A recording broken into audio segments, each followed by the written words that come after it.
ആകാശവാണി.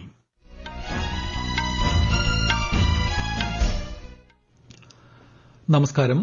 വാർത്തകൾ വായിക്കുന്നത് വിജേഷ്.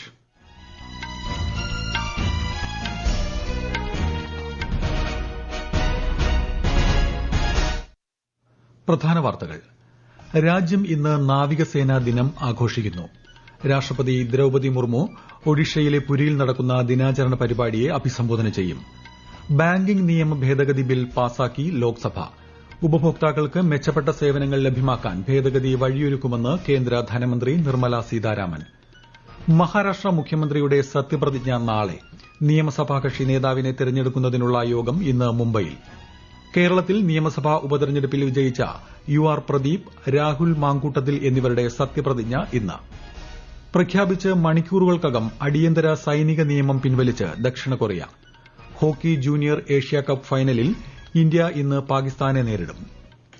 വാർത്തകൾ വിശദമായി.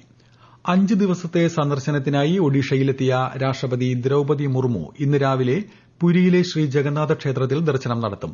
തുടർന്ന് പുരിയിലെ ഗോപബന്ധു ആയുർവേദ മഹാവിദ്യാലയത്തിന്റെ 75ാം വാർഷികാഘോഷത്തിൽ രാഷ്ട്രപതി പങ്കെടുക്കും. ഉച്ചയ്ക്ക് പുരിയിലെ ബ്ലൂ ഫ്ളാഗ് ബീച്ചിൽ നാവികസേനാ മേധാവി അഡ്മിറൽ ദിനേശ് കെ ത്രിപാഠിയുടെ നേതൃത്വത്തിൽ നടക്കുന്ന നാവികസേനാ ദിനാചരണ പരിപാടിയിൽ ശ്രീമതി മുർമു മുഖ്യാതിഥിയാകും. രാജ്യം ഇന്ന് നാവികസേനാ ദിനം ആഘോഷിക്കുന്നു. ഇന്ത്യൻ നാവികസേനയുടെ മികച്ച നേട്ടങ്ങൾ അനുസ്മരിക്കുന്നതിനാണ് എല്ലാ വർഷവും ഡിസംബർ 4 നാവികസേനാ ദിനമായി ആഘോഷിക്കുന്നത്. 1971 ഇതേ ദിവസമാണ് ഓപ്പറേഷൻ ട്രെൻഡിലൂടെ PNS ഖൈബർ ഉൾപ്പെടെ 4 കപ്പലുകൾ സേന ആക്രമിച്ചത്. പ്രതിപക്ഷ പ്രതിഷേധത്തെ തുടർന്ന് പാർലമെന്റിന്റെ ഇരുസഭകളിലും ഇന്നലെയും നടപടിക്രമങ്ങൾ തടസ്സപ്പെട്ടു. കോൺഗ്രസ്, സമാജ്വാദി പാർട്ടി, DMK പാർട്ടികളിലെ അംഗങ്ങളാണ് സഭയിൽ പ്രതിഷേധിച്ചത്. യുപിയിലെ സംഭാൽ അക്രമവും അദാനി ഗ്രൂപ്പിനെതിരെയുള്ള കൈക്കൂലി ആരോപണവും ഉൾപ്പെടെ ഉന്നയിച്ചായിരുന്നു പ്രതിഷേധം. അംഗങ്ങളുടെ പ്രതിഷേധ പ്രകടനങ്ങൾ പാർലമെന്റ് മന്ദിരത്തിന് മുന്നിലുള്ള ഗേറ്റുകളിൽ നടത്തണമെന്ന് അഭ്യർത്ഥിച്ച് ലോക്സഭാ സെക്രട്ടേറിയറ്റ്. പ്രതിഷേധം നടക്കുമ്പോൾ ചേംബറുകളിൽ എത്താൻ എംപിമാർക്ക് തടസ്സമുണ്ടാകുന്നതിന്റെ പശ്ചാത്തലത്തിലാണ് നിർദ്ദേശം. പാർലമെന്റ് അംഗങ്ങളുടെ സുരക്ഷ ഉറപ്പാക്കുന്നതിനും ഇത്തരം തടസ്സങ്ങൾ ഒഴിവാക്കേണ്ടതാണെന്ന് ലോക്സഭാ സെക്രട്ടേറിയറ്റ് അറിയിച്ചു. ബാങ്കിംഗ് നിയമ ഭേദഗതി ബിൽ 2024 പാസാക്കി ലോക്സഭ.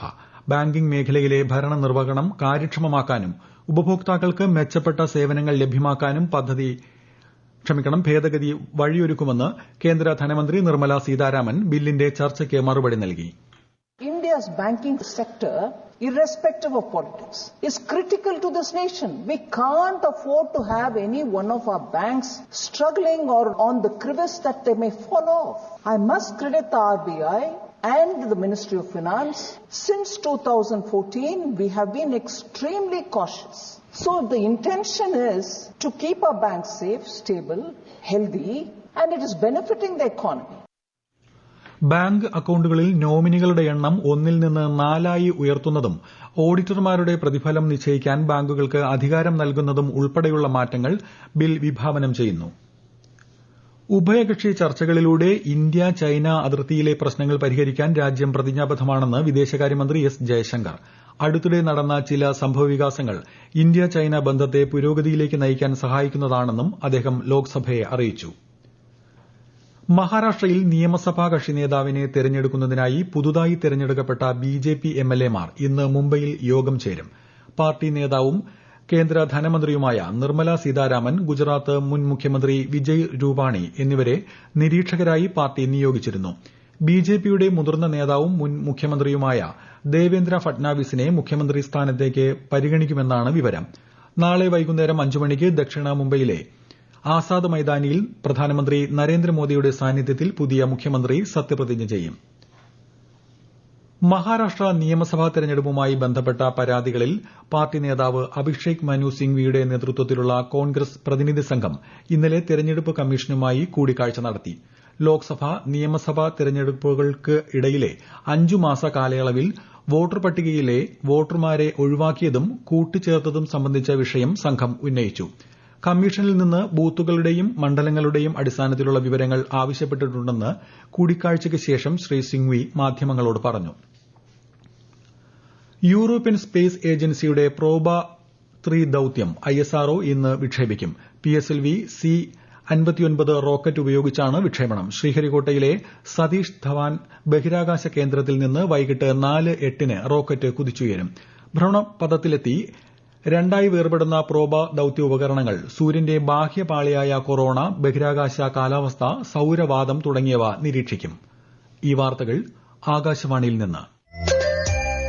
ആകാശവാണി വാർത്തകളും വാർത്താ അധിഷ്ഠിത പരിപാടികളും All India Radio news Thiruvananthapuram YouTube ചാനലിലും All India Radio news Thiruvananthapuram Facebook പേജിലും AIR ന്യൂസ് _ ഇൻസ്റ്റഗ്രാം അക്കൌണ്ടിലും AIR ന്യൂസ് _TVM X ഹാൻഡിലും ലഭ്യമാണ്.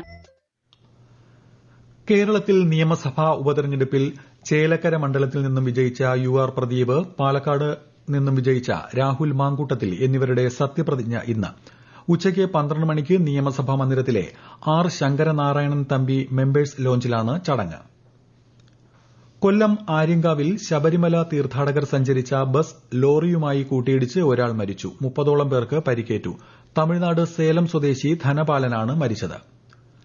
ദക്ഷിണ കൊറിയയിൽ ഏർപ്പെടുത്തിയ അടിയന്തര സൈനിക നിയമം പിൻവലിച്ച് പ്രസിഡന്റ് യൂൻ സുക് യോൾ. പ്രഖ്യാപനത്തിന് ഏകദേശം 6 മണിക്കൂറിന് ശേഷം പട്ടാള നിയമം അവസാനിപ്പിക്കാനുള്ള പ്രമേയത്തിന് മന്ത്രിസഭ അംഗീകാരം നൽകി. പ്രതിപക്ഷമായ ഡെമോക്രാറ്റിക് പാർട്ടിയുടെ നേതാവ് പാർക്ക് ചാൻഡെ ദക്ഷിണ കൊറിയൻ പ്രസിഡന്റിനെതിരെ രാജ്യദ്രോഹ കുറ്റം ആരോപിക്കുകയും സ്ഥാനമൊഴിയാൻ ആവശ്യപ്പെടുകയും ചെയ്തു. ഉത്തര കൊറിയൻ കമ്മ്യൂണിസ്റ്റ് ശക്തികളിൽ നിന്ന് രാജ്യത്തെ സംരക്ഷിക്കുന്നതിനും ഭരണകൂട വിരുദ്ധ ഘടകങ്ങളെ ഇല്ലാതാക്കുന്നതിനുമാണ് സൈനിക നിയമം ഏർപ്പെടുത്തുന്നതെന്ന് പ്രസിഡന്റ് യൂൻ പ്രഖ്യാപനവേളയിൽ പ്രസ്താവിച്ചിരുന്നു.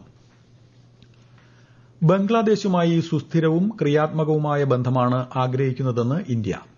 സമാധാനം നിലനിർത്തുന്നതിനുള്ള ശ്രമങ്ങൾ ഇരു രാജ്യങ്ങളും തുടരുമെന്ന് ബംഗ്ലാദേശിലെ ഇന്ത്യൻ ഹൈക്കമ്മീഷണർ പ്രണയ് വർമ്മ വ്യക്തമാക്കി. We have such wide-ranging relationship, multifaceted relationship, and as I've said, you cannot reduce it to one issue or one agenda. We are working across so many issues, and we really want to build a positive, stable, constructive relationship moving forward. There are so many things we are doing. There are so many interdependencies we have, and we want to build on those interdependencies to mutual benefit. And we will keep ensuring that our cooperation benefits our two peoples. ബംഗ്ലാദേശിലേക്കുള്ള യാത്രയ്ക്ക് മാർഗ്ഗനിർദ്ദേശങ്ങൾ പുറപ്പെടുവിച്ച് UK. വിദേശ പൌരന്മാർ സന്ദർശിക്കാൻ സാധ്യതയുള്ള ബംഗ്ലാദേശിലെ സ്ഥലങ്ങൾ, ആൾക്കൂട്ടമുള്ള പ്രദേശങ്ങൾ, മതപരമായ കെട്ടിടങ്ങൾ എന്നിവിടങ്ങളിൽ ഭീകരാക്രമണ സാധ്യത കണക്കിലെടുത്താണ് മാർഗ്ഗനിർദ്ദേശങ്ങൾ പുറപ്പെടുവിക്കുന്നതെന്ന് UK വിദേശകാര്യ കോമൺവെൽത്ത് വികസന ഓഫീസ് മുന്നറിയിപ്പ് നൽകി. ബംഗ്ലാദേശിൽ മതന്യൂനപക്ഷങ്ങൾ ഉൾപ്പെടെ സമീപകാലത്ത് അക്രമങ്ങൾ നേരിടുന്നതായി മാർഗ്ഗനിർദ്ദേശത്തിൽ പറയുന്നു. മസ്കറ്റിൽ നടക്കുന്ന ഹോക്കി ജൂനിയർ ഏഷ്യാകപ്പിൽ നിലവിലെ ചാമ്പ്യന്മാരായ ഇന്ത്യ ഫൈനലിൽ പ്രവേശിച്ചു. ഇന്നലെ രാത്രി രണ്ടാം സെമി ഫൈനലിൽ മലേഷ്യയെ 3-1 ഇന്ത്യ പരാജയപ്പെടുത്തിയത്. ഇന്ന് നടക്കുന്ന ഫൈനലിൽ ഇന്ത്യ പാകിസ്ഥാനെ നേരിടും. ആദ്യ സെമിയിൽ 4-2 ജപ്പാനെ പരാജയപ്പെടുത്തിയാണ് പാകിസ്ഥാൻ ഫൈനൽ ഉറപ്പിച്ചത്. ലോക ചെസ് ചാമ്പ്യൻഷിപ്പിൽ ഇന്ത്യൻ ഗ്രാൻഡ് മാസ്റ്റർ ഡി ഗുഗേഷും നിലവിലെ ചാമ്പ്യൻ ചൈനയുടെ ഡിങ് ലിറനും 8ാം ഗെയിമിൽ ഇന്ന് ഉച്ചയ്ക്ക് ശേഷം സിംഗപ്പൂരിൽ ഏറ്റുമുട്ടും. ഇന്നലെ 7ാം ഗെയിം 72 നീക്കങ്ങൾക്ക് ശേഷം സമനിലയിൽ അവസാനിച്ചു. ഗുഗേഷിന് വ്യക്തമായ മുൻതൂക്കം ലഭിച്ചെങ്കിലും വിജയം നേടാൻ കഴിഞ്ഞില്ല.